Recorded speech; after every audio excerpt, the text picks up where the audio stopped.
West বেঙ্গলে আমার মনে হয় না হোয়াইট জিএসডি খুব একটা আপনারা দেখতে পাবেন। ওদের একটা ফেভারিট খেলা এবার ছুটি। হ্যাঁ ওরকম আমরা বুঝতে পারি যে হ্যাঁ ওদের গরম লাগে। আর এই যে মায়ের দুধ খাচ্ছে সব বাচ্চারা, ফিমেল আর মেল, এই যে পারপল এই সব নিজেদের মতো কেউ ঘুরে বেড়াচ্ছে, কেউ বসে আছে, সব চারিদিকে ছাড়া রয়েছে একদম। আর তোমরা চেষ্টা করে বাড়িতে গিয়ে এরকম ভাবেই রাখতে ওদের। আমার কাছে কেউ কিন্তু মেল ফিমেল নেভার রিকোয়েস্ট করবে না। শুভ সকাল প্রিয় বন্ধুরা, আজকে এপ্রিল মাসের 17 তারিখ আর আমি চলে এসেছি দুর্গাপুর। আর এই যে চলে এসেছি ম্যাডামের বাড়িতে। ম্যাডাম বলে দিন একটু যে যার বেবি আমরা দেখাতে এসেছি তাদেরই মা বাবা রয়েছে, তাই তো? এটা হচ্ছে মেল, এটা হচ্ছে ফিমেল। আচ্ছা, এদের নাম হচ্ছে অ্যাঞ্জেলা আর স্নোই। আচ্ছা, মেলের নাম স্নোই, তাই তো? বাহ। তারপরে এদের কতদিন বয়স হলো ম্যাডাম একটু বলে দিন। এদের 3 বছর হয়েছে। 3 বছর? দুজনেরই একই প্রায় বয়স নাকি? এরা জাস্ট 3 দিনের ডিফারেন্স। আচ্ছা আচ্ছা, 3 দিনের বড় ছোট হবে। দেখো এ 3 দিনের বড়, ও 3 দিনের ছোট। আচ্ছা, এই কি প্রথম বেবি হলো এদের, তাই তো? হ্যাঁ, এদের ফার্স্ট বেবি হলো। অ্যাকচুয়ালি এরা ব্রিডিং এর জন্য নয়, হ্যাঁ, আমরা শখে নিয়ে এসেছিলাম। এরা কমপ্লিটলি আমাদের বাড়ির বাচ্চা। এদেরকে আমরা মানে একদম বাচ্চার মতনই ট্রিট করি। হ্যাঁ, এদেরকে আমরা নিয়ে এসেছিলাম, মানে প্রথম আমার স্নোই আসে বাড়িতে। আচ্ছা, ও এসেছিল আপনার 2021 এর মে মাসে। তো তারপরে ও একা, আমরা ওকে ঠিক মানে যতটা অ্যাটেনশন দেওয়ার বাড়ির কাজকর্ম ততটা অ্যাটেনশন মনে হতো না, সেজন্য ওকে পরে 1 মাস পর ওকে আমরা নিয়ে। আচ্ছা, মানে ফিমেলটা পরে এসেছে। ফিমেলটা পরে এসেছে। হ্যাঁ, তারপর থেকে দুজনে একসঙ্গেই থাকে। বাড়ির একদম মানে বাড়ির মধ্যেই ঘোরাফেরা করে, বাড়ির মধ্যেই সমস্ত কিছু থাকা। মানে এদেরকে বেঁধে রাখেন না, সবসময় ছাড়াই থাকে? বেঁধে রাখি না, এরা সব সময় মানে মূলত সকালের দিকটা আমার হাজবেন্ড উপরে কাজ করেন। হ্যাঁ, তো সেখানে ওরা আমার হাজবেন্ডের অফিস রুমেই বসে থাকে সারাদিন, মানে হাজবেন্ডের ভীষণ ভাবে নেওটা, তো সারাদিন দুজনে ওখানেই থাকে। তো ভীষণ টেম, যা বলি তাই শোনে, কথাবার্তা ভীষণ ভাবে শোনে। আপনি তো দেখলেন, একদম খুবই কথা শোনে, সত্যিকারেরই ভীষণ কথা শোনে। এই ফার্স্ট টাইম ওদের বেবি হলো। আমরা ব্রিডিং করব বা করাবো এরকম কোনো উদ্দেশ্যে হয়নি, হয়ে গেছে, ন্যাচারাল প্রসেসে হয়ে গেছে। তারপর এদেরকে কোথা থেকে নিয়ে এসেছিলেন আপনারা? আমরা ওয়েস্ট বেঙ্গলের বাইরে থেকে নিয়ে এসেছিলাম। অ্যাকচুয়ালি দেখুন, ওয়েস্ট বেঙ্গলে আমার মনে হয় না হোয়াইট জিএসডি খুব একটা আপনারা দেখতে পাবেন, আপনি তো অনেক দিন ধরে ব্লগ করছেন, খুবই কম আছে। হ্যাঁ, এদের যে প্যারেন্ট ব্রিড গুলো, এগুলো কিন্তু সুইস ব্রিড। আচ্ছা, মানে আমরা জার্মান শেফার্ড বলতে যেটা বলি সেটা হচ্ছে ব্ল্যাক আর ট্যান, তাই বুঝি। হ্যাঁ, ওটাই নরমাল কালার। ঠিক আছে, কিন্তু তাছাড়াও যেমন ধরুন আপনার বেলজিয়াম শেফার্ড হয়, আচ্ছা, ওটাও একটা শেফার্ডেরই গ্রুপ, বাট ওটা উৎপত্তিটা বেলজিয়াম থেকে। হ্যাঁ, অবভিয়াসলি ইন্ডিয়াতে আছে। সেরকমই সুইস শেফার্ড হয়, যেগুলোর উৎপত্তি সুইজারল্যান্ড থেকে। এদের যে মানে ফ্যামিলি লিনিয়েজ হচ্ছে বাইরের থেকে নিয়ে আসা, এবং এরা এখানেই হয়তো ব্রিড হয়েছে। আচ্ছা, ঠিক আছে। নরমাল জার্মান শেফার্ডের থেকে এদের সাইজ গুলো কিন্তু একটু বড় হয়, ঠিক। হ্যাঁ হ্যাঁ, সাইজ অনেক বড় আছে, এগুলো অনেকটাই বড় হয়। সেই, এবং এরা টেম্পারামেন্ট ওয়াইজ ভীষণ ফ্রেন্ডলি, ভীষণ ফ্রেন্ডলি। আপনি তো বাড়িতে ঢুকলে না বুঝতে, মানে আছে ডগ আছে বলে বোঝাটা না না না। হ্যাঁ, কিন্তু হ্যাঁ, যদি সেরকম লোক দেখে বা রাত্রেবেলায় যদি অ্যাক্টিভিটি হয় বা সেরকম কোনো সাসপিশিয়াস অ্যাক্টিভিটি দেখে, সেখানে কিন্তু ওরা যথেষ্ট ভাবে অ্যালার্ট থাকে বা বার্কিংটা করে। মানে গার্ডিং পারপাসেও যদি কেউ রাখতে চায় রাখতে পারে। একদম, অ্যাবসলিউটলি। বাহ। সবচেয়ে বড় কথা হচ্ছে এদেরকে আপনি যেভাবে ট্রেন করতে চাইবেন, এরা কিন্তু সেইভাবেই ট্রেন হবে। হ্যাঁ হ্যাঁ, আর জার্মান শেফার্ড ট্রেনিংটা নেয়ও ভালো। একদম একদম, ভীষণ ভীষণ কথা শোনে, ভীষণ ভাবে মানে টেম্পারামেন্ট ওয়াইজ বেস্ট বলবো আমি। জার্মান শেফার্ড মানে আমার আগেও জার্মান শেফার্ড ছিল, টেম্পারামেন্ট ওয়াইজ সব ডগের থেকে জার্মান শেফার্ডের টেম্পারামেন্ট সবচেয়ে ভালো। বিশেষ করে এই যে আমার কন্যা, এর সঙ্গে ওদের আপনি বুঝতেই পারবেন, মানে খুব প্যালেটেবিলিটি, মানে বন্ধুত্ব একদম, খুবই, ওকে ছেড়ে একদম যাচ্ছেই না একদম। বাচ্চাদের সঙ্গে জার্মান শেফার্ড কিন্তু খুব সুন্দর মিক্স হয় একদম। তো এটাই ব্যাপার। হ্যাঁ, খুবই সুন্দর দেখতে পাচ্ছ, এত লোম আর সাইজও সেরকমই বড় আছে। এই ডাবল কোট, আচ্ছা, আপনি দেখতেই পাচ্ছেন। এখন তো শেডিং হয়েছে বলে খানিকটা আপনি ইয়ে দেখবেন, কারণ এই কিন্তু আরো এর শেড মানে ঝাঁকড়া আলো। এটা যেহেতু এখন জাস্ট এর সময় শেডিং হয়েছে প্রচুর, যার ফলে ওর একটু কমে গেছে। আর মা তো আছে ওখানে, ওরও ডাবল, মানে আমরা যেটাকে ডেড কোট বলি। আচ্ছা আচ্ছা, মানে সিঙ্গেল কোটও না ডাবল কোটও না, তার মাঝে মিক্সড আছে। আচ্ছা আচ্ছা। এবং ওর একটু শরীরটা এই মুহূর্তে ঝটকানো, তার কারণ হচ্ছে যেহেতু 9টা বাচ্চা, সেই জাস্ট 30 ডেজ হলো ডেলিভার হয়েছে, তাছাড়াও 9টা বাচ্চাকে ফিড করাচ্ছে ওরা রেগুলার বেসিস, একদম সেজন্য শরীরের একটু ইমপ্যাক্ট হয়। হ্যাঁ, সেটা একটু শরীর ভাঙবেই। একদম একদম, দেখো কিন্তু খুব অ্যাক্টিভ। হ্যাঁ হ্যাঁ, অ্যাক্টিভ অবশ্যই, ভীষণ প্রচন্ড অ্যাক্টিভ, দারুণ অ্যাক্টিভ আছে। আর মেলের সাইজ তো ফিমেলের থেকে এমনি বড় হয় সবসময় না? বড় হয়। এটা হচ্ছে ওদের একটা ফেভারিট খেলনা। হ্যাঁ, ঠিক আছে, এবারে দেখতেই পাচ্ছ যে কত ছটফট করছে। হ্যাঁ, এবারে এই ছুরি, হ্যাঁ ওকে একদম পাগলা হয়ে যাবে, মজা নিতে শুরু করবে, বলে কে নেবে, ও ধরে নিয়ে যাবে, আর আবার নিয়েও আসবে যাতে আরেকবার ছুটতে হয়। দেখো আমাদের প্লেফুলনেস একটু বেশি আছে, কিন্তু সেটার কোনো ইয়ে হয় না। এটা মেল, হ্যাঁ, দুজনের মধ্যে কে ধরবে, আবার নিয়ে পড়ে আবার হাতে গিয়ে দিচ্ছে। দুটো হচ্ছে ফিমেল আর মেল। আচ্ছা, একটা মেল আছে একটা ফিমেল আছে। আমার যেটা বসে আছে সেটা হচ্ছে মেল। আচ্ছা, আর এটা যেটা বসে আছে সেটা হচ্ছে ফিমেল। তো বয়স কতদিন হলো ম্যাডাম এদের? এদের আজকে জাস্ট 30 ডেজ, একদম মানে 30 দিনের আজকে বাচ্চা। এই যে পরে একদম, এখন তো সেরকম ভাবে কিছু বোঝা যাবে না, যত আরো দিন যাবে, হ্যাঁ যত দিন যাবে তত আরো ভালো বোঝা যাবে। একদম। কটা বাচ্চা হয়েছে ম্যাডাম? 9টা বাচ্চা। 9টা, তার মধ্যে মেল ফিমেল? মেল 3টে আছে, আর ফিমেল 6টা। আচ্ছা, ফিমেল 6টা, মেল 3টে। কিন্তু এটা ফিমেল, বাট ফিমেলের আপনি সাইজ বুঝতে পারবেন, মানে প্রত্যেকটা কিন্তু সাইজ খুব ভালো। 30 দিনের বাচ্চা আপনি সাইজ, আর ও খুব অ্যাক্টিভ বাচ্চা কিন্তু। আমি আপনাকে যদি এখানে ছেড়ে দিই, আপনি কোনটার ফটো তুলবেন খুঁজে পাবেন না, কারণ সবগুলো ভীষণ ভাবে সব এদিক ওদিক ঘুরে বেড়াচ্ছে। আপনি তো প্রচুর হাঁটে, আর আমরা চাইলেই তো ওরা ঘুরে বেড়াবে না, ধরো না, দেখো যেমন এখন রেস্ট নিচ্ছে, একটু আগে এই সবে ঘুম থেকে উঠেছে। অ্যাকচুয়ালি মায়ের ফিড হলো আগে, আপনি দেখলেন তো? একদম, সেটা আমি ভিডিওতে দেবো, দেখতে পাবে তোমরা। দেখো এই যে রয়েছে মা, আর এই যে মায়ের দুধ খাচ্ছে সব বাচ্চারা, অনেকগুলো বাচ্চা আছে। 9টা বাচ্চা আছে না ম্যাডাম? 9টা আছে, দেখো দেখে নাও। মা কত সুন্দর শুয়ে আছে, দেখো। বাচ্চা তো বেশি দিন বয়স হয়নি, সবে মোটে 30 দিন বয়স। তারপর বাচ্চা তোমাদের সামনে দিয়ে দেখানো হবে। ওকে ঝাপায় ধরেছে সবাই মিলে, অতগুলো বাচ্চা একসঙ্গে দুধ খাওয়া, মানে ও তো একদম উপর দিয়ে উঠে গেছে, উল্টে গেছে, দেখো উল্টে গেছে। হ্যাঁ, এইবার সোজা আছে। এটাকে এবার সবাইকে ছাড়া হয়েছে। 9টা বাচ্চা যেমন বললো, 3টে মেল আছে, 6টা ফিমেল আছে, সবে 30 দিন বয়স। এই সব নিজেদের মতো কেউ ঘুরে বেড়াচ্ছে, কেউ বসে আছে, যার যেমন ইচ্ছা, ছাড়াই থাকে বেশিরভাগ সময়। আর তারপর এই যে ওদের জায়গা করা আছে, দেখো সুন্দরভাবে সাজানো, এখানেও থাকে। যথেষ্ট সাইজ ভালো আছে, বাবা মার সাইজ তো দেখবে তোমরা, সেই হিসাবে আন্দাজ করতে পারবে নিশ্চয়ই যে বড় হলে কিরকম হবে। এই যে একটা সায়েন্টিফিক এক্সপেরিমেন্ট হয়েছিল, ওখানে জানা গেছে যে ছেলেরা নরমালি মেয়েদের থেকে একটু লম্বা, হ্যাঁ সেরকমই কেস। কিন্তু এখানে হচ্ছে যেহেতু মা বাবা দুজনেই বড়, ফিমেল আর মেলের মধ্যে হাইটটা সেরকম বোঝা যাচ্ছে, কিন্তু একসঙ্গে ধরে দেখলে হালকা একটু বড় স্লাইট ডিফারেন্স বোঝা যায়। মানে যত বড় হবে তখন তো ডিফারেন্সটা হয়তো আর একটু বাড়বে। ওই মা বাবার মধ্যে যেরকম ডিফারেন্স আছে ওই রকমই ডিফারেন্স হবে। এমনি বাচ্চা যথেষ্ট অ্যাক্টিভ আছে, তারপরে তোমরা যখন আসবে তখন তো দেখতেই পাবে কেমন কি অ্যাক্টিভ আছে, তারপর কি খাচ্ছে না খাচ্ছে সেগুলো ম্যাডাম গাইড করে সব কিছু। দেখো এই যে মেলটা, মেলের সাইজে দারুণ সাইজ, আরও বাচ্চাদের ভয়ে ওপরে উঠে উঠে বসছে, আর বাচ্চারা ওকেই তাড়া করছে পেছনে। তো মা বাবা একই ভাবছে হয়তো। এগুলো কে বেটা? হ্যাঁ, এগুলো তো বেবি তো।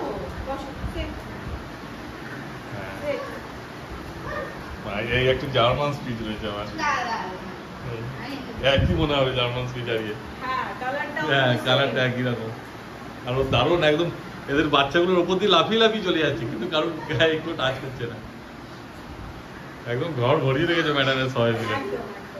আমার সেটাই যে চলে গেলে ভীষণ মানে কষ্ট হবে, কিন্তু কিছু করার নেই, 9টাকে রাখা সম্ভব না, চলে গেলে। আর আপনার থেকে বেশি ওর কষ্ট হবে। হ্যাঁ, ভীষণ ভালো।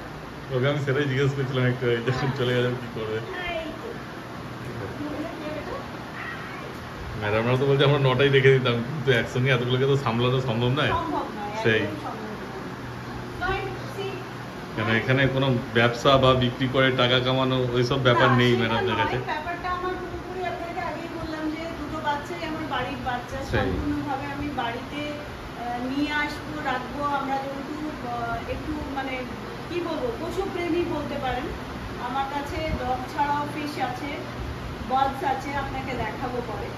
তো আমরা ভীষণভাবে মানে যেহেতু 3 জন ভীষণই নিউক্লিয়ার ফ্যামিলি, তো সেই জন্য ওদেরকে নিয়ে আসা হয়েছিল যারা একসঙ্গে ফ্যামিলি হিসেবে থাকা যাইতে পারে আর কি। বাট এখন 9টা বাচ্চা তো আর রাখা সম্ভব নয়, সেই কারণেই আমরা আর কি দিতে বাধ্য হচ্ছি। এবং সেই ক্ষেত্রে আমি চাইবো যে বাচ্চাগুলো ভীষণভাবে মানে এমন কোনো বাড়িতে যাক যারা ভালোবাসবে, যারা বাচ্চাগুলোকে বাচ্চার মতন করে রাখতে পারবে, ভালোবাসবে, নিজের ঘরের পরিবারের লোকেদের মতো মনে করবে। সেরকম ওই জন্যই চাই যে তারা সেরকম পরিবারেই যাক যেখানে পরিবারে, কারণ আমি একটাই কথা বলবো যে পশু মানে যেটা আমরা পেটস প্যারেন্টস বলি, সেটা হওয়াটা ইজ নট ইজি জব। একদম সেই জায়গাটা মেনটেন যাতে করে সেরকম ফ্যামিলি চাইবে। অনেকে দেখবেন হয় যে বাড়ির একটা পার্টনার মানে হয় হাজবেন্ড বা ওয়াইফ, একজন ভালোবাসে, একজন পছন্দ করে না, ঠিক সেক্ষেত্রে কিন্তু বাচ্চাদের অবস্থা খুব খারাপ হয়, খুবই শোচনীয় হয়ে যায়। কি হচ্ছে বাড়ির সবাই যদি ভালোবাসে তবেই নিয়ে যাওয়া উচিত। মানে আমাদের ক্ষেত্রে কি হয়, আমরা হাজবেন্ড ওয়াইফ বাচ্চা তিনজনেই কিন্তু পেট খুব ভালো হয়। সেটাই অনেকে কি করে বাচ্চা নিয়ে গেল, নিয়ে গিয়ে বলছে তারপর যে না আমার বাড়িতে আপত্তি করছে, ইয়ে করছে না, মানে ভালো না বাঁচতে পারলে এদেরকে কিন্তু রাখতে পারে। একদম ঠিক কথাই। আমি রিকোয়েস্ট করবো এরকমই লোকজন অ্যাপ্রোচ করুন যারা এদেরকে বাচ্চার মতন করে রাখতে পারবে, ভালোবাসতে পারবে। একদম ঠিক কথা। সেই একটা রিকোয়েস্ট কিন্তু আপনাদের দর্শকদের সবারই সঙ্গে দেবেন। তো যদি কেউ নিতে যায়, এখন তো 30 দিন বয়স, আপনি কতদিন বয়সে দেবেন? আমি 45 ডেজ মানে ফার্স্ট ভ্যাকসিন হবে। আচ্ছা, ফার্স্ট ভ্যাকসিন হওয়ার পরে জেনারেলি আমি চেষ্টা করছি, কারণ অলরেডি ওদের লিভারের ওষুধ শুরু হয়ে গেছে, এরপরে ওদের যেটা হবে সেটা ডিওয়ার্মিং হবে। ডিওয়ার্মিং হয়তো আর 2 দিন লাগবে ডিওয়ার্মিং করতে, কারণ অলরেডি 3-4 দিন হলো ওরা লিভারের ওষুধ খাচ্ছে। আচ্ছা, ডিওয়ার্মিং হওয়ার 4-5 দিন 1 উইকের মধ্যে আমি ভ্যাকসিন করিয়ে দেব। আচ্ছা, তারপরে চাইলে নিয়ে নিতে পারেন, কোনো অসুবিধা মানে 10 দিন পর নিয়ে যেতে পারবেন? হ্যাঁ, মোটামুটি 10 দিন আপনি ধরে রাখুন। 10 দিন আমার আরো লাগবে বাচ্চাগুলোকে ভ্যাকসিন করানোর জন্য। তারপরে যদি কেউ মনে করেন যে আমি নিয়ে যেতে চাই, নিয়ে যেতে। আর যদি এখন কেউ যোগাযোগ করে মানে তাহলে কি যে আমি নেবো, কিন্তু তার জন্য কি বুকিং করতে কোনো বুকিং করতে পারেন? বুকিং করতেই পারেন, বুকিং করবেনই। মানে কেন আমি বলছি, কারণ দেখুন এগুলো আপনার ব্ল্যাক বা ট্যান যেটা কমনলি পাওয়া যায় সেরকম ডগ নয়, এগুলো হোয়াইট জার্মান শেফার্ড। এবং আমার কাছে কিন্তু বাস 9টি আছে। মানে কেউ যদি বলেন 9টা শেষ হয়ে যাওয়ার পরে বলুন আমার একটা লাগবে, পাবেন, সেই ক্ষেত্রে কিন্তু আমি প্রোভাইড করতে পারবো। ঠিক কথা। আর চাইলেও অন্য কোথাও ওয়েস্ট বেঙ্গলের মধ্যে পাবে বলে মনে হয় না। আমার মনে হয় ওয়েস্ট বেঙ্গলে আমি জানি না কতগুলো আছে, আর আছে কিনা আমার সেটাও জানা। থাকলেও টুকটাক আছে, কিন্তু এরকম ভাবে আপনার মতো ঘরে মা বাবা দেখে বাচ্চা নিয়ে যাওয়ার মতো কেয়ার নেই, খুবই রেয়ার। ইনফ্যাক্ট আপনার মানে যদি থাকে হয়তো মেল আছে কারো কাছে, কারো ফিমেল আছে, হয়তো এরকম হতে পারে, এরকম ভাবে নেই না। তো আমার কাছে 9টাই আছে। একদম যদি বুকিং করলে আপনাদেরই সুবিধা, কারণ তাহলে আমি কনফার্ম হয়ে রাখতে পারবো যে হ্যাঁ আপনি নেবেন। একদম। আর যদি কনফার্মেশন না থাকে চলে যাওয়ার পরে আমার আর কিছু করার থাকবে না, অ্যাট লিস্ট 1 ইয়ার আপনাকে ওয়েট করতে হবে। একদম। আর 10 দিন পরে নেবে, যদি কেউ চায় এসে দেখে গেল, দেখে কোন বাচ্চাটা নেবে সেটা সে দেখে বুকিং করে গেল, সেটাও করতে পারে। ভিডিও কল ফ্যাসিলিটিও আছে, ঠিক আছে।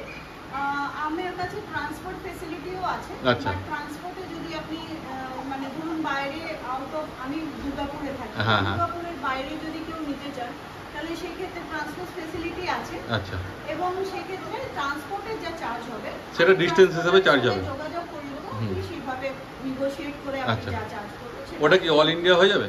হ্যাঁ, all India, all India delivery হয়ে যাবে। বাহ, সেখানে কোনো চাপ নেই। আচ্ছা, তো আমি ওনার সঙ্গে ডাইরেক্টলি আপনাকে যোগাযোগ করিয়ে দেবো। আচ্ছা, আপনি সেক্ষেত্রে যেভাবে নেগোশিয়েট করতে পারবেন আপনি নেগোশিয়েট। আচ্ছা, ওনার সঙ্গে উনি ডেলিভারির ব্যাপারটা বুঝে নেবে। ফোন নাম্বার দিয়ে দেবেন। বাহ, মানে ব্যবস্থা হয়ে যাবে, চাপের কোনো ব্যাপার নেই। কেন অনেকে আসাম ত্রিপুরা থেকে বলে যে নিয়ে যাওয়ার জন্য, তো ম্যাডাম সেই ব্যবস্থাটা করে দেবে। তোমরা শুধু দেখে ম্যাডামের সঙ্গে যোগাযোগ করে নেবে, অসুবিধা নেই। ম্যাডামের ফোন নাম্বার আমি ভিডিও স্ক্রিনে দেওয়া থাকবে আর ডেসক্রিপশন বক্সেও দেওয়া থাকবে। তারপর ম্যাডামকে যোগাযোগ করলে ম্যাডাম বাড়ির অ্যাড্রেসও বলে দেবে সব কিছু। কেন ভিডিওতে অ্যাড্রেস বললে অতটা বুঝতেও পারবে না মানুষ, ঠিক আছে? তবু আপনার ফোন নাম্বারটা একবার বলে দিন। আমার ফোন নাম্বার হচ্ছে 9830820894। এদের আমি 3টে মেল আছে, 6টা ফিমেল অলরেডি আপনাকে বলেছি। এদের প্রাইস আমি রেখেছি মেলদের 40 আর ফিমেলদের 35। আচ্ছা, ফিমেল 35,000 টাকা আর মেল 40,000 টাকা দাম রাখি। একদম। এন্ড এটা কিন্তু নেগোশিয়েবল নয়। আচ্ছা, ঠিক আছে, এটা কিন্তু ফিক্সড প্রাইস একদম। তার কারণ দেখুন, আমি আপনাকে একটাই কথা বলবো, সেটা হচ্ছে যে মানে আপনি তো অলরেডি বাজারে ইয়ে করেন, ব্ল্যাক অ্যান্ড ট্যান কি রেটে পাওয়া যায় বা ভালো কোয়ালিটির কি রেটে পাওয়া যায়, এবং এগুলো ভীষণ রেয়ার ভ্যারাইটি একদম। তো সেই জন্য প্রাইসটা ওইভাবেই রাখা। হ্যাঁ, আর যারা নেওয়ার আছে তারা তো একটা ভিডিও দেখছে না, তারা অনেক ভিডিও দেখছে, একদম তাই। ফলে তারা রেটটাও জানে যে কোথায় কি রেট চলছে, কি কোয়ালিটির রেট কি রকম হয়। অর্থাৎ নতুন করে কিছু বলার নেই। যদি কেউ ভাবে যে না দাম বেশি বা কিছু, সেটা আলাদা ব্যাপার, কিন্তু যেরকম কোয়ালিটি সেই হিসাবে দাম বেশি। আমি একটাই কথা বলবো, এদেরকে যেহেতু আমি বছর 3 আগে এনেছি, আর বাইরে থেকে এনেছি, আপনাকে আগেই বললাম যে আউট অফ ওয়েস্ট বেঙ্গল থেকে এনেছি, তো এদের কিন্তু আমার কস্টিং আরো অনেক বেশি পড়ছে। একদম ঠিক আছে, আমি সেইভাবে মানে এতগুলো বাচ্চা, আমি ফ্যামিলি ভালো চাই, মানে আমার কাছে কিন্তু মানিটারি থেকে ফ্যামিলিটা বেটার ইম্পর্টেন্ট, সেটা বেশি ভালো ইয়ে দরকার। সেই কারণে কিন্তু আমি একটা রিজনেবল প্রাইসে যাতে সবাই অ্যাভেল করতে পারে, সেই জন্যই আমি প্রাইসটা। পেটটাও হচ্ছে কিন্তু ভীষণ পার্সোনাল জিনিস, একদম। মানে এইটা কিন্তু কোনো প্রাইসিং হয় না। হ্যাঁ, আমি আপনাকে বললাম ঠিকই, কিন্তু আমি যদি সত্যিকারে দেখতে পারি এদের সঙ্গে আমার ইমোশনাল অ্যাটাচমেন্ট, এদের কাছে কিন্তু আমার প্রাইসিং এর কোনো মানে প্রশ্নই আসে না। তো সেইভাবে বলেছি, এবারে আপনারা দেখুন। একদম।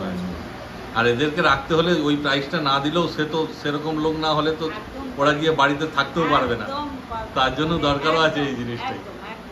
কেন যে 35-40 হাজার টাকা দিয়ে কিনতে পারবে তবেই সে ওদেরকে গিয়ে যত্ন করতে পারবে, ওদেরকে এটা দিতে পারবে, তাই না? আপনি একদম পারফেক্ট কথা বলেছেন। সেই তো দেখো, তোমাদের যদি ইচ্ছা থাকে বা সামর্থ্য থাকে অবশ্যই ম্যাডামের সঙ্গে যোগাযোগ করবে।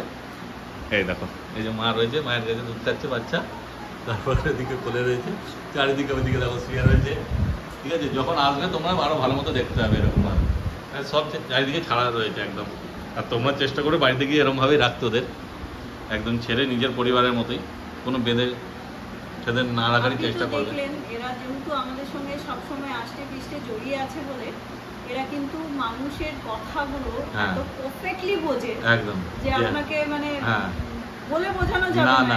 সেগুলো যখন সামনে আসলে বুঝতে পারবে। যে দেখবে যেখানে বসো, ওঠো, এখানে এসো, এদিকে এসো, ওদিকে যাও, ওরা তো বাংলা ভাষা বোঝে না। না, বসো তো বসো, ওঠো তো ওঠো, যেমন বলছে সেরকমই করছে। কিন্তু এরা বাংলা ভাষাটাকে এত সুন্দরভাবে রপ্ত করেছে, রাদার আমার বলতে পারেন যে ভয়েস মডিউল গুলোকে এত ভালো রপ্ত করেছে যে কোনটা কি বলছি সেটা খুব ভালো বুঝতে পারে। ঠিক। অ্যাজ ব্রিড জার্মান শেফার্ড কিন্তু ভীষণভাবে চাইল্ড ফ্রেন্ডলি। আচ্ছা, জার্মান শেফার্ড রাখলে আপনার বাচ্চার, আজকালকার দিনে কি হয় না, ম্যাক্সিমাম বাচ্চাই কিন্তু সোল চাইল্ড, একমাত্র সন্তান। তাদের কি হয়, তাদের অফস্প্রিং থাকে না, তাদের ভাই বোন থাকে না, সঙ্গী পায় না। কিন্তু এরা থাকলে এর থেকে ভালো সঙ্গী আর আপনার বাচ্চার হতে পারে। তা আপনি তো পুরো একদম জার্মান শেফার্ড লাভার, তাই তো? একদম। তো জার্মান শেফার্ড ছাড়া অন্য কিছু না। তো এরপরে কি আর অন্য কোনো প্ল্যান আছে, অন্য কোনো জার্মান শেফার্ড? প্ল্যান আছে, প্ল্যান ডেফিনেটলি আছে, সেটা আপনার মাধ্যমেই রিভিল করব পরে। আচ্ছা, বাট এই মুহূর্তে তো নেই, এই মুহূর্তে টু আর্লি টু সে। ইচ্ছে আছে জার্মান শেফার্ড, কারণ যেহেতু বাচ্চাগুলো থাকবে না, চলে যাবে, আমার একটা গ্যাপ তৈরি অবশ্যই হবে। সেই ক্ষেত্রে আমার আরো কিছু প্ল্যান আছে, এবং জার্মান শেফার্ড নিয়ে পরে একটু নার্চার করারও ইচ্ছে আছে। আচ্ছা আচ্ছা, বাট এটা কিন্তু ক্রমশ প্রকাশ, একদম আমি প্রকাশ করব, মানে অন্যরকম কিছু মানুষ দেখতে চলেছে আগামীকাল, তাই তো? ভবিষ্যতে মানে ইউনিক জিনিস। আচ্ছা আচ্ছা, তো এখনো অবধি এই ইস্টার্ন ইন্ডিয়ায় আমি বলবো লোক দেখেনি। বাহ, দেখো তাহলে অবশ্যই অপেক্ষায় থাকতে হবে তোমাদের, আর আমিও অপেক্ষায় থাকবো। ঠিক আছে ম্যাডাম, আর যদি কারোর দরকার লাগে অবশ্যই আপনাকে যোগাযোগ করবে। ঠিক আছে। যোগাযোগ করবে ম্যাডাম। তারপরে যদি কিছু সম্ভব হয় সেরকম ফ্যামিলি বুঝে হালকা ফুলকা যদি কিছু করার হয় আপনি করে দিন। আমার চ্যানেলের নাম বললে অবশ্যই। না সে তো অবশ্যই, সেটা তো অবশ্যই চেষ্টা, দেখুন চেষ্টা করব আমি, সেটাই আমি আপনাকে আগেই বললাম যে আমার কাছে ফ্যামিলি বা এটা ইম্পর্টেন্ট। আমি ডেফিনেটলি চাইবো এমন ফ্যামিলিতে যাক যেখানে সবাই বাচ্চাকে ভালোবাসে। ঠিক কথা, সেটা বুঝে শুনে ফ্যামিলি যদি ভালো হয় ম্যাডামের সঙ্গে কথা বলবে, ম্যাডাম অবশ্যই যতটা পারবে করবে, ঠিক আছে? খুব বেশি আশা করবে না, কেন দাম একদমই কম রেখেছে, ঠিক আছে? তো যদি দরকার লাগে অবশ্যই ম্যাডামের সঙ্গে যোগাযোগ করে নিন। একটা কথা জাস্ট বলার, সেটা হচ্ছে যে আমার কাছে কেউ কিন্তু মেল ফিমেল নেওয়ার রিকোয়েস্ট করবেন না। আমি কিন্তু মেল ফিমেল কাউকে একসঙ্গে দেবো না, মানে এক বাড়িতে থাকবে সেরকম ভাবে দেবেন না। একটাই কারণ, সেটা হচ্ছে যে যদি কোনোদিন কোনো অ্যাক্সিডেন্ট ঘটে যায়, এদের যে অফস্প্রিংস হবে, বাচ্চা হবে, তারা কিন্তু জেনেটিক্যালি প্রচণ্ড সাফার করবে। এবং এদের সাফারেন্স হয়তো মানুষের কিছু ফিল হবে না, বাট এদের সাফারেন্সটা কিন্তু মানে সহ্য করার মতো হয় না। তো সেই কারণে কিন্তু একসঙ্গে মানে ভাই বোনের মেটিং করানোটার আমি একদমই পক্ষপাতী নই, এবং সেই কারণে কিন্তু আমি মেল ফিমেল একসঙ্গে দেওয়া যায়। নিলে শুধু মেল নাও আর না দুটো, আর যদি তুমি দুটো নিতে যাও দুটো ফিমেল নিতে পারো, দুটো মেল নিতে পারো। একদম একদম, সেটা তো আপনি করতেই পারেন। আপনি যদি বলেন পরবর্তীকালে কখনো আমি মানে পরবর্তীকালে হয়তো আমি আবার হোয়াইট নিয়ে আসবো, তখন বাচ্চা হলে তখন আপনি যদি অন্য ব্লাড লাইনে নিতে চান সেটা হয়তো আমি দিতে পারি, বাট এই মুহূর্তে কিন্তু আমি কাউকে ভাই বোন একসঙ্গে দেবো। দ্যাটস আ রিকোয়েস্ট, কেউ রিকোয়েস্ট করবেন একদম। তাহলে দেখো স্ক্রিনে নাম্বার উঠছে, যদি কুকুরছানা পছন্দ হয়ে থাকে অবশ্যই ম্যাডামের সঙ্গে যোগাযোগ করে নিও, ঠিক আছে? আর এই ভিডিওটা কেমন লাগলো কমেন্ট করে অবশ্যই জানিও, আর ভালো লাগলে একটা লাইক করে দিও, চ্যানেলটা সাবস্ক্রাইব করে দিও। তাহলে এই ভিডিওটা এখানে শেষ করলাম, তোমার সঙ্গে দেখা হচ্ছে আবার পরের ভিডিওতে।